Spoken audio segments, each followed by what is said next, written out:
ومنهم الذين يؤذون النبي ويقولون هو أذن قل أذن خير لكم يؤمن بالله ويؤمن للمؤمنين ورحمة للذين آمنوا منكم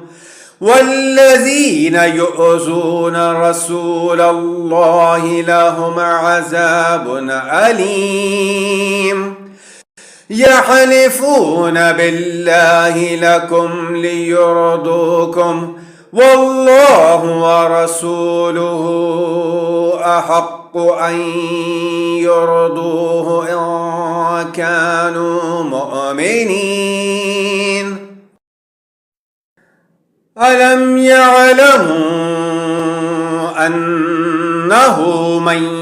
يحادد الله ورسوله فأن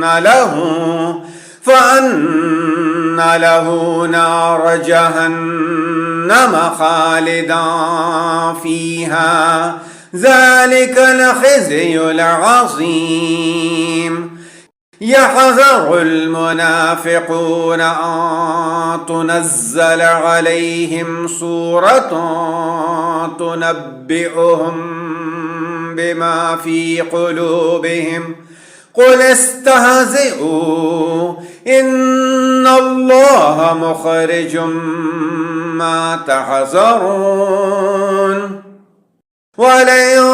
سألتهم ليقولن